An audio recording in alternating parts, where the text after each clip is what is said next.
hello to all the sweet faces that I really missed. I hope that you are all safe and in good health. Today we will start with our fifth lecture in Introduction to Literature. Last time I think we ended when we were discussing the passionate shepherd to his love. The passionate shepherd to his love by the famous Renaissance poet Christopher Marlowe. Today we are going to read a poem which is really a response to the previous poem by another poet. Our poet for today is Sir Walter Raleigh. Again, Sir Walter Raleigh is also a Renaissance poet who lived between 1554 and 1618. That is almost in the times of Queen Elizabeth I. Let me just remind you of the poem that we spoke about in the last lecture. We were talking about a lover who offered his beloved a kind of happy life in the countryside, and he listed a number of pleasures that she can enjoy if she agrees to live with him in the countryside. So let us say that the previous poem was more or less a propagandistic poem. It was a sort of propaganda encouraging the lady to live with her lover, a simple life in the countryside, and that's why we consider the poem a pastoral poem, because pastoral poetry promotes a simple life in the countryside. So if the previous poem was propagandistic, we can describe this poem as realistic. Both poems are lyrics. And lyrics are short, non-narrative poems about personal feelings. And that's why there are some definitions which say that a lyric is a poem which is expressive in a personal way. Today we are going to talk about how the male voice who spoke in the previous poem will be responded to by the female voice. So if the previous poem had a male persona, this poem has a feminine persona, and she tries to give her response to the offers that her lover offered her last time, a sort of idealistic, romantic, and utopian kind of life. The title of the poem is The Nymph's Reply to the Shepherd. And the nymph here is the woman, or the feminine persona. And the shepherd was the male who offered the pleasures of nature. Now notice that since this poem is a response to the previous one, Sir Walter Raleigh will follow the same structure that Christopher Marlowe followed in the previous poem. If you still recall what we said, let us say that it's roughly speaking the same in terms of stanza. The stanza is a quatrain, and the quatrain is a stanza of four lines, and the rhyme scheme is the same. Every two lines rhyme together and the four become one stanza. So if you, for example, look at the poem, stanza number 1, if all the world and love were young, and truth in every shepherd's tongue, these pretty pleasures might me move, to live with thee and be thy love. So here we notice young, tongue, move, love.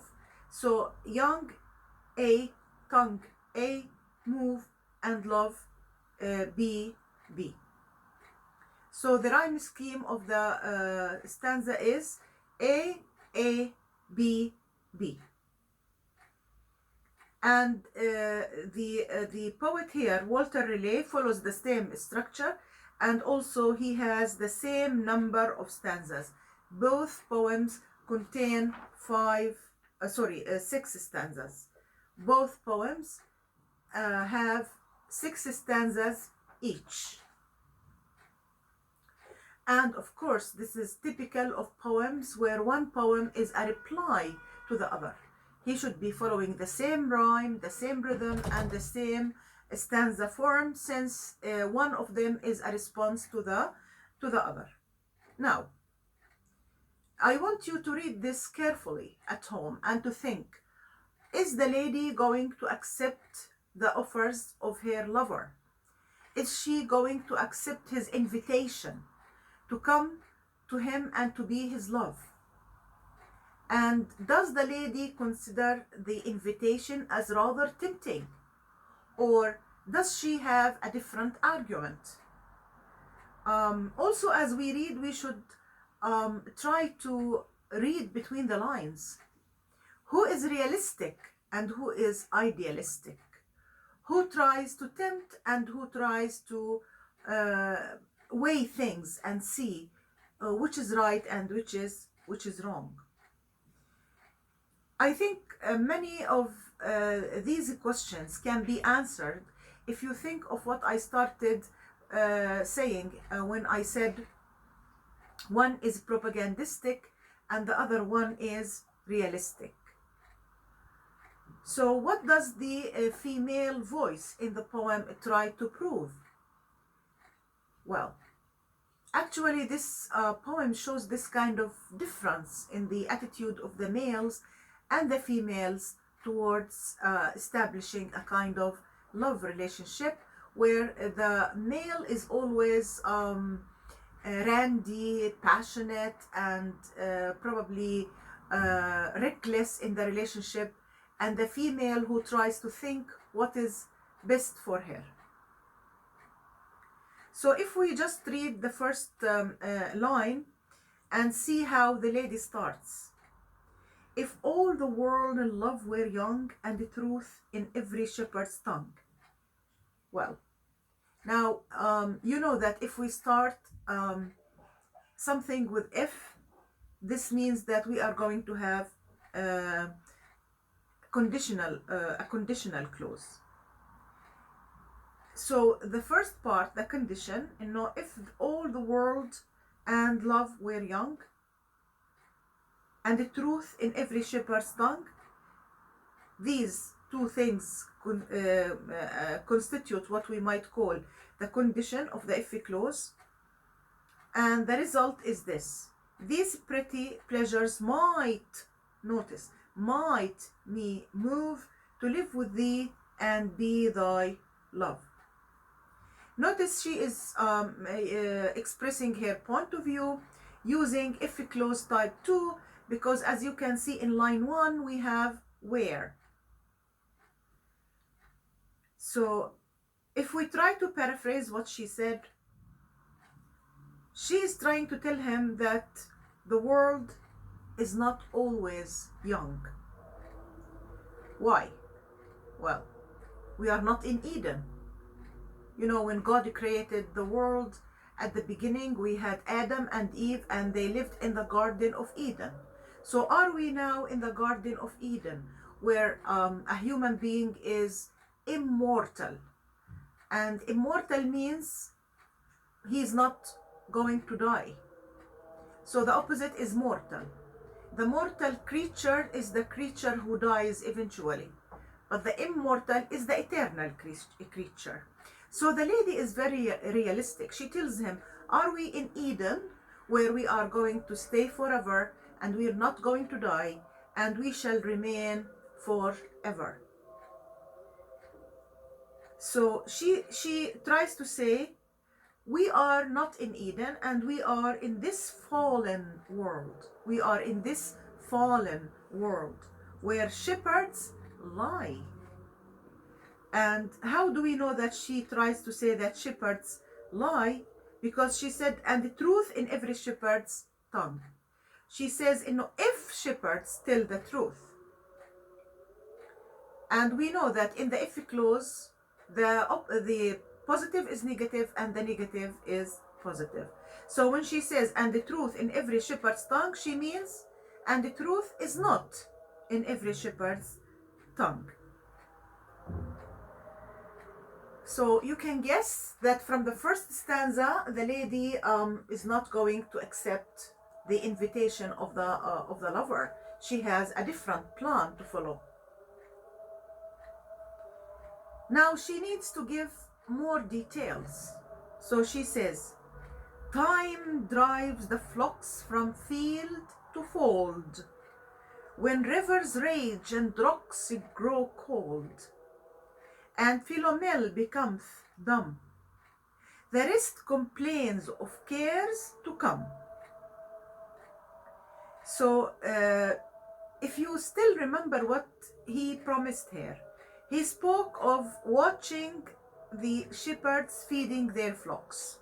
Well, how long can a couple spend time watching the shepherds feeding their flocks? Realistically, how much time can we spend on that?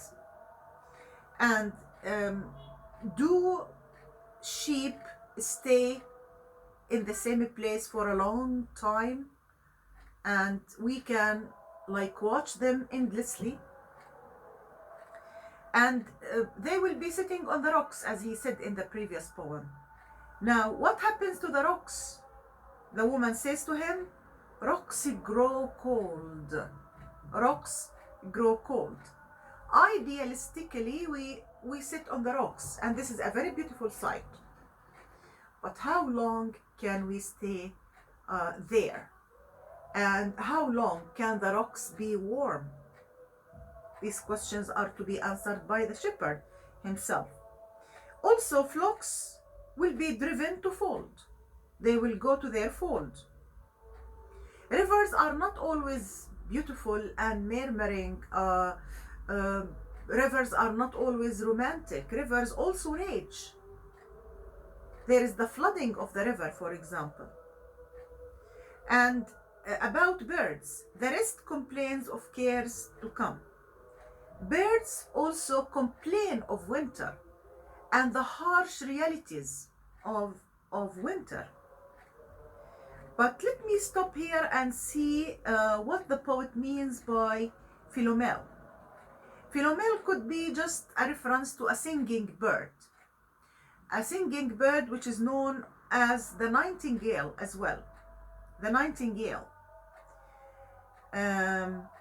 But doesn't this remind any person who has knowledge of Greek myths of the myth of Philomela? If you just look at the word in your book and you add an A after the L, it becomes Philomela. And Philomela is an allusion or a reference to a Greek myth of a woman. Her name was Philomela. This woman was raped and turned into a nightingale. She was raped and turned into a nightingale. So this could be the female's fear here from the relationship. I'm just, trying to interpret.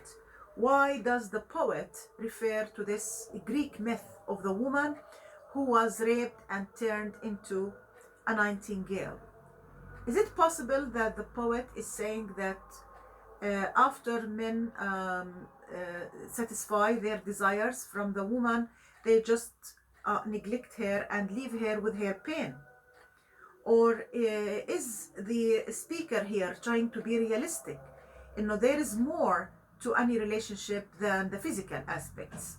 There are also the evil sides of life. So the woman is turning the argument of the shepherd against him. She's trying to refute all the points that he makes, and she tries to show him that life doesn't just have an idealistic side.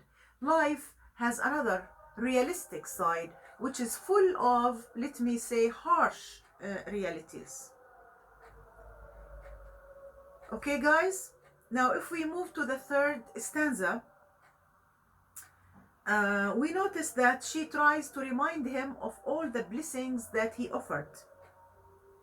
So, the flowers do fade, and wanton fields to wayward winter reckoning yields. A honey tongue and a heart of gold is fancy spring, but sorrow is fall. Now here, you notice that the female is showing more rationality than the male. Her rationality seems to be superior because she tries to be realistic, down to earth. All right, now you offered me flowers. Okay, flowers do fade. Flowers do not flourish all the time. They also fade. And if you speak of the fields, can the fields stay beautiful forever? Or do fields yield to harvest? Do fields yield to harvest? Yes, indeed. Also, we notice that the beautiful green grass will turn into yellow, and it also breaks. So rocks grow cold, fields yield to harvest, flocks are drawing to fold, rivers rage, birds complain, and the same is true of flowers. Flowers fade, fields yield to harvest, and winter has some harsh realities that we have to deal with. Also, speaking of a honey tongue and a heart of gold, we notice that there are some bitter, unpleasant feelings here. There are things in life which seem to be like honey. But let us speak of this expression, aftermath, the aftermath of anything we do. We might enjoy honey, but the aftermath is going to be a bitter thing. So life is not only sweet words, life is not only romantic scenes, there is also the bitter side of life, the unpleasant side of life. So spring is fancy and fall is sorrow. Spring here is not eternal, it's a fact of life. Spring is not eternal. We have something we call fall, where everything falls, the trees shed their leaves, everything turns into yellow and into something fickle and something which is fragile. Now, the female persona here moves to talk about the materialistic things that the lover offered her, and she tries to show him what happens to these beautiful things that he offered. So, let us read stanza number 4. Thy gowns, thy shoes, thy beds of roses, thy cap, thy kirtle, and thy poises soon break, soon wither, soon forgotten, in fully ripe, in reason rotten. And here, if you really go deep into the meanings, there is a sense of mockery here. If you are familiar with the verb mock, to mock something is to ridicule it or to make fun of it. So the lady here has a sense of mockery of all the gifts that he offered her. And she tells him that everything grows old, everything breaks and will soon be forgotten. So the female persona here has superior rationality, and in order to communicate her message, she actually mocks the female, the male speaker, who tried to show that everything is rosy and everything is just beautiful. But we know that life is always marred by the fact that it's never complete. And life has many other things to consider, not only romantic offerings and romantic scenes. So she describes the reason of the lover as something which is really foolish. It seems to be beautiful, but really, if we test it in real life, it's foolish. She pursues her argument in stanza number 5. Thy belt of straw and thy ivy buds, thy coral clasps and amber studs, all these in me no means can move to come to thee and be thy love. So we notice that move and love do not rhyme, but you have to know that in poetry we have something we call poetic license. So we are supposed to try our best to pronounce the two words as identical. Move, love. Because the rhyme is supposed to be the same. Move is supposed to rhyme with love. If we think of the pronunciation, they don't rhyme. But I have to mention that because this happened in stanza 1 and stanza number 5. So we should be saying move and love. Move and love. Now, if you remember from the previous lecture, the poet promised his lady to bring her belt of straw and ivy buds, coral clasps and amber studs. To sum up, the lady says to him, all your gifts do not move me, do not affect me to come to you and to be your love. So she tells him that all your gifts mean nothing to me. I don't like them, I don't feel tempted, and I don't accept them because I am a realistic person who reads the facts of life and the cycle of nature. The cycle of nature.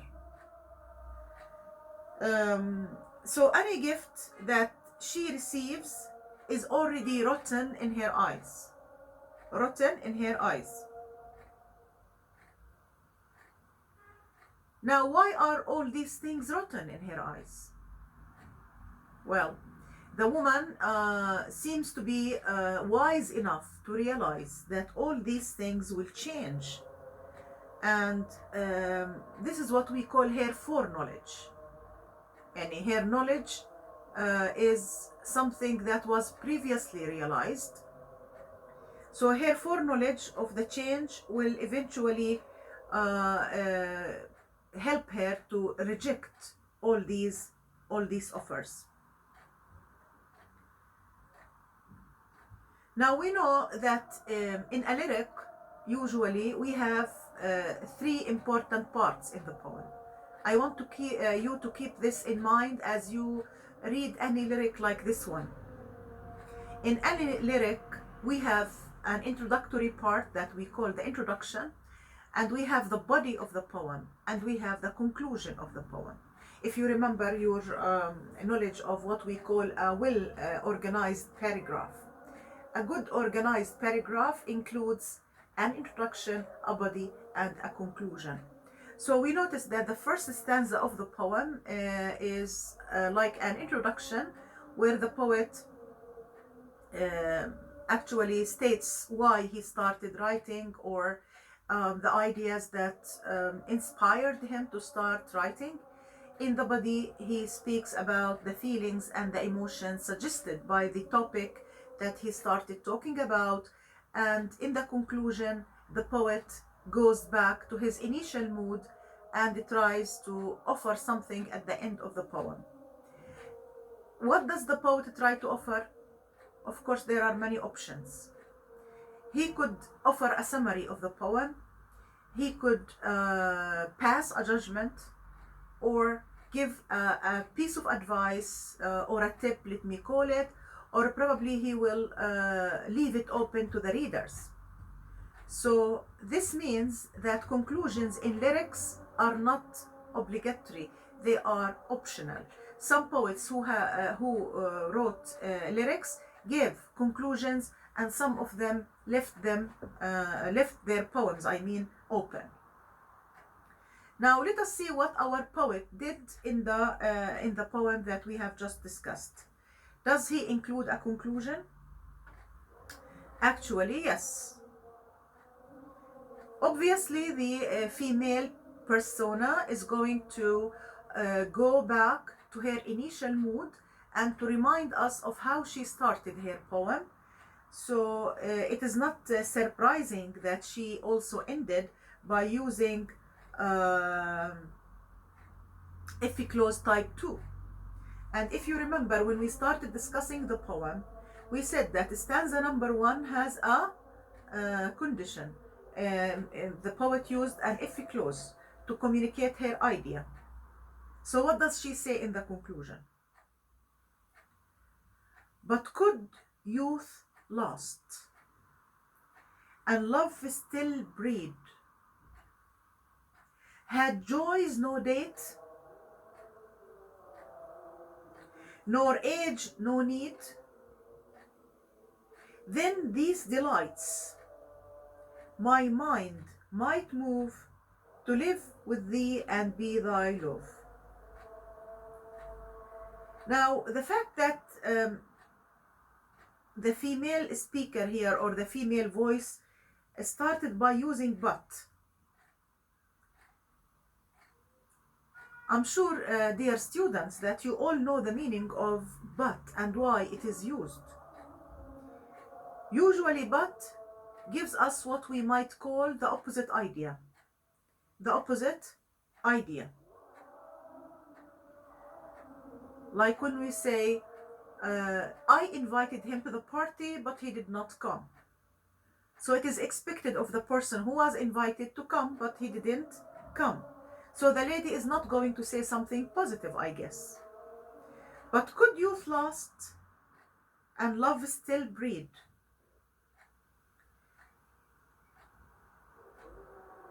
Now, do you think that she needs an answer to her question?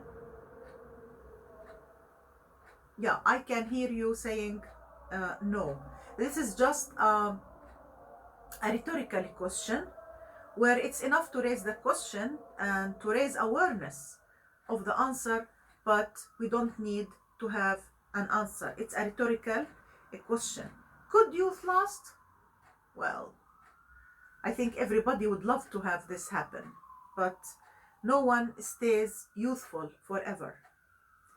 Notice here, last is a verb, it's not an adjective. Could youth last? I think all human beings would be happy if that happened, because throughout history we have been seeking youth and eternity.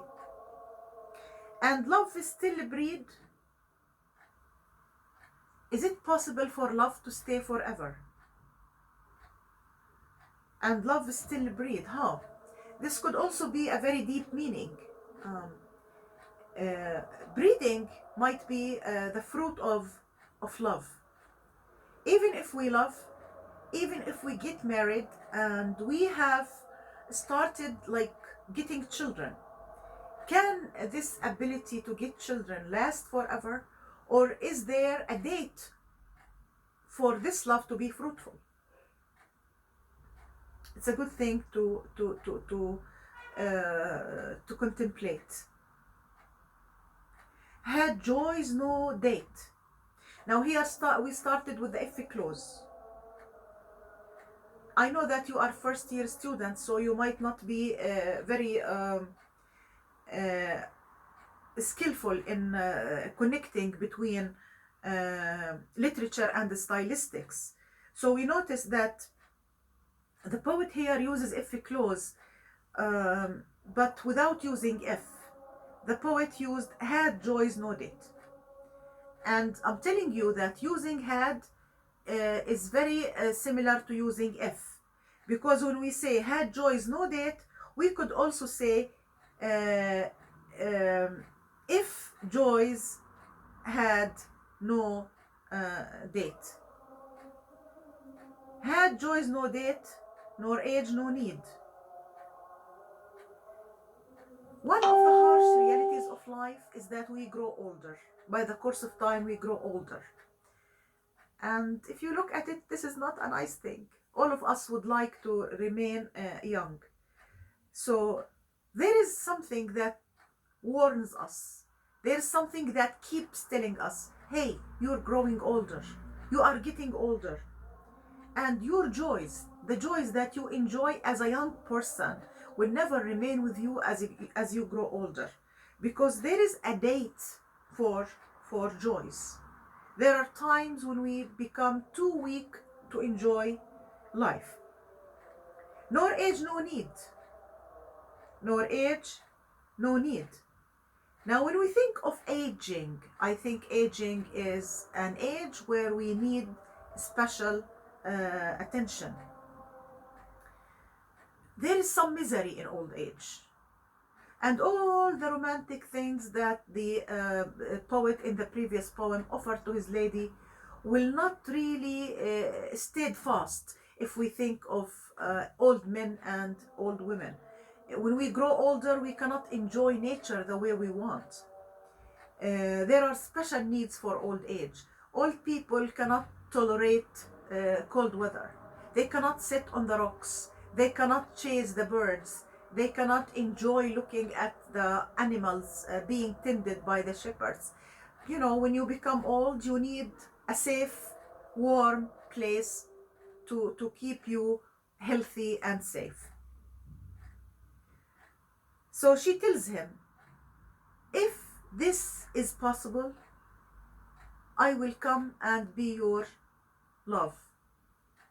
Which is telling him directly, what you say is impossible. What you say is not realistic. Because really, age has a date. And age has special needs. Then these delights my mind might move. Notice the lady did not use the word heart. She said, my mind, which shows how much realistic and reasonable she is in her argument. So she needs the lover to move her mind, not to move her heart. And obviously he didn't. He did not succeed in moving her mind. So in conclusion, in the last stanza, the poet went back to his initial mood, the same mood that he started his poem with, and he gave a conclusion or a summary that the lady was not moved by all the pleasures that her lover offered, and she decided not to go and live with him a simple life of shepherds in the countryside. I want to add something. I know that you have a course known as Survey of English Literature. Inshallah, when you study the survey, you will probably take some examples of utopia, where poets often speak of an idealistic life which is free of worries. But on the other hand, there are people who are interested in the realistic and the reasonable aspect of life, and they try their best to take into consideration that life is not as rosy as it seems to many people. There are harsh realities of life, and we should try to take them into consideration as we want to take decisions.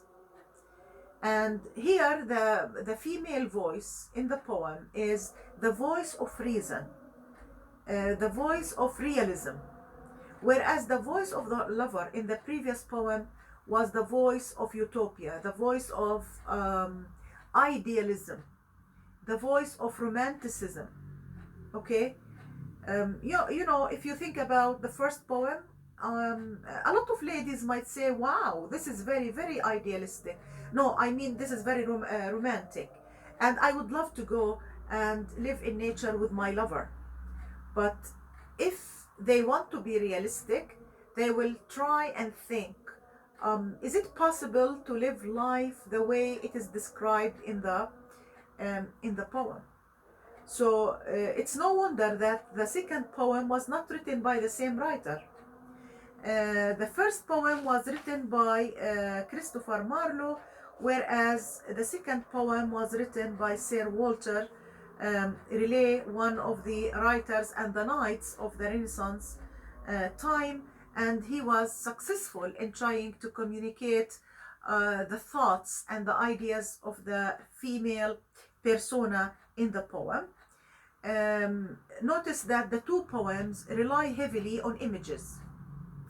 And remember, we spoke about images in a previous lecture, and we noticed that one of the most dominant images in poetry is what we call the visual image, and the visual is related to your ability to see. If you think of the first poem and the second poem, you will notice that all of them include visual images related to fields, groves, hills, fields, steepy mountains, rivers, shepherds. All these things are seen by using our eyes. Also, they included another type of image, which is the auditory or the oral image, speaking of birds in both poems. In the first poem, speaking of the birds singing, and in the second poem, speaking of Philomel or the nightingale. So most of the images are basically visual. However, there are examples of auditory images in the poem, and you know, the important aspect here is visual, and that's why we have visual images, a lot of them, I mean, in the two poems. So it's a good idea for you to analyze the visual images in the poem, and also to think if we have any other types of images in addition to the auditory or the oral images. But I want you to keep in mind that the feminine persona in the second poem managed to reverse all the images into negative ones. And remember, images carry feelings. Images carry feelings. So the male voice carried a lot of positive feelings about love and living in nature, but he was not very realistic. So the feminine persona reverses the images into negative ones, and she tried to prove her point by telling him what would happen to any visual image that he mentions. Now we come to the end of our lecture. Next time, inshallah, we will be dealing with two companion poems which represent the inauguration of the Romantic period in English literature. We will deal with William Blake's The Lamb and the Tiger. Till then, may God bless you. Please keep safe. See you next time. Bye-bye.